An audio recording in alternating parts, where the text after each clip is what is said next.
Well, this is pretty amazing. Today, after Friday's sell-off, we saw the SPX drop even further, then bounce back up and ended up positive on the day, leaving us in a nice green day, which was fantastic. And I was fielding questions today all day in my chat room about mitigating risk, because obviously when we're in markets like this, there is risk that is being held in all accounts that have long positions and usually options that involve short selling of puts. Now, one of the things that I've been doing to mitigate this risk is I've been trading some aggressive complex strategies. I showed you the other day my complex strategy or my complex options calculator. It's been amazing. And today I'm going to show you the setup, and I'm going to compare a broken wing butterfly standard setup to a 3-2 broken wing butterfly setup, and then a put condor. And it sounds complicated, but the reality is when we're playing short duration options, we're placing a trade at the beginning of the week, we're taking the trade off at the end of the week. All the options get put on together, all the options get taken off together. So it really just comes down to, what does the profit loss chart look like? Is the risk to reward correct? What the break even is? And is it in line with our assumption? Am I going to make money if the stock moves to where I think it's going to move?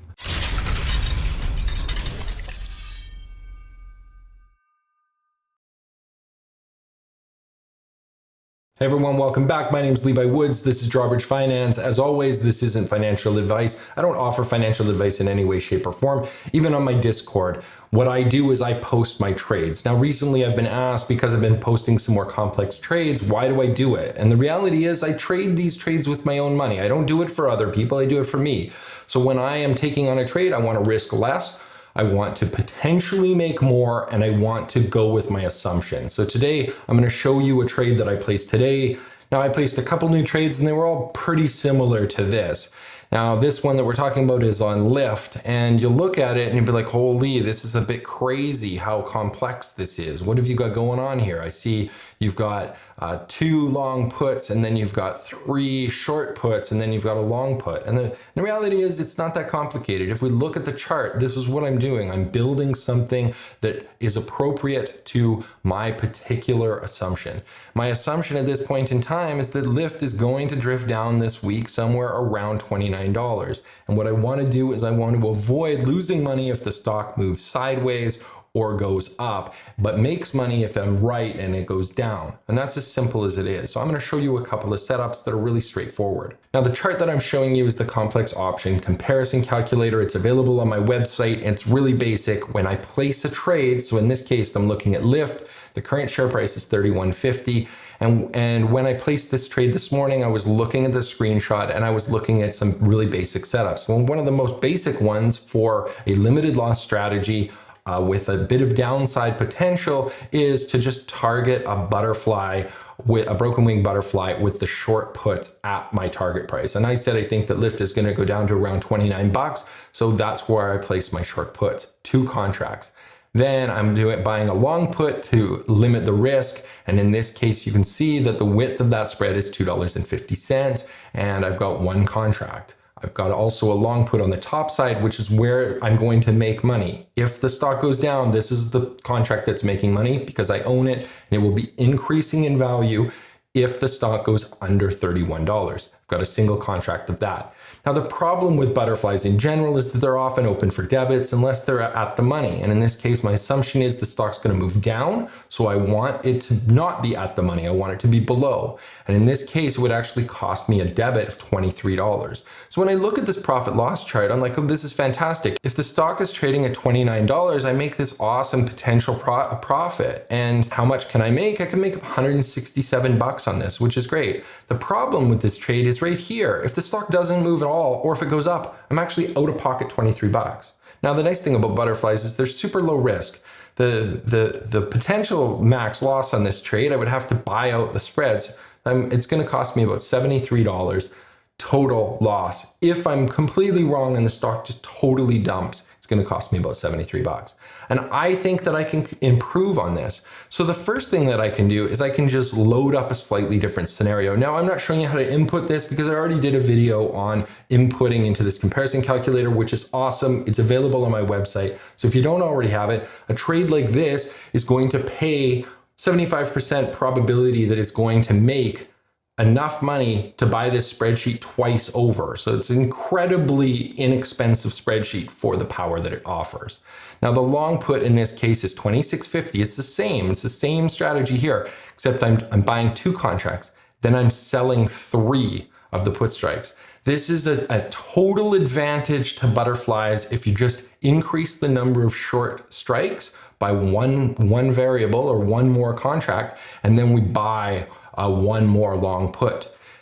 Now this makes this open for a net credit, and let's look at what it does comparatively. So the blue line is now the first butterfly, the standard butterfly that I showed at the 29 strike. It makes the most money, and this is that modified 3-2 butterfly where there's 3 puts and then it has this steeper wing and increased risk.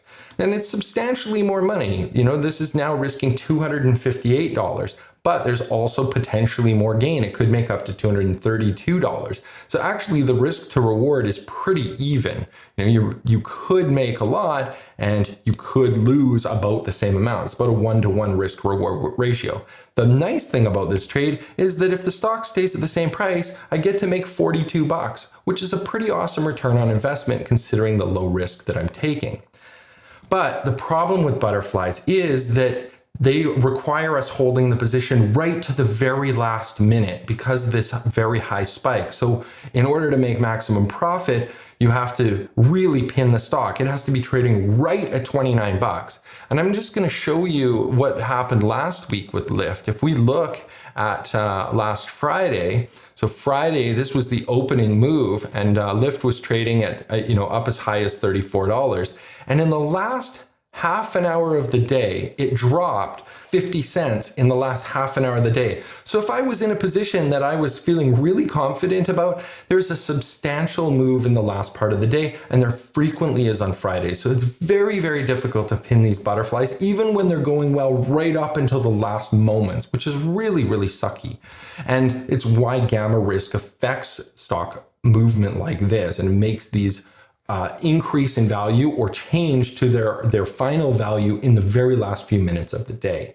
So what I want to do is I want to improve this so that I can put on a trade that I might be able to take off earlier in the day. And it's really dead simple. If we look at what I've done, I'm keeping the same long puts. So across the board, these long puts are still 26.50, 2 contracts. The long put on this trade, the 31, is also continued over to this trade. I'm taking the 31 and I'm buying 1 contract.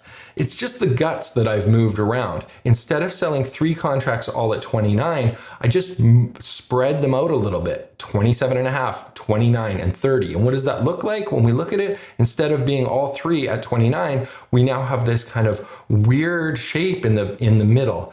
But what this does is it generates a decent amount of credit. It creates a flat spot on the top of that butterfly chart, which means that if it's anywhere in that range, even a couple hours prior to expiration, the likelihood is that I'm going to be able to close this off for a very close to max profit without having to hold it right to the very end of the day, which is pretty awesome.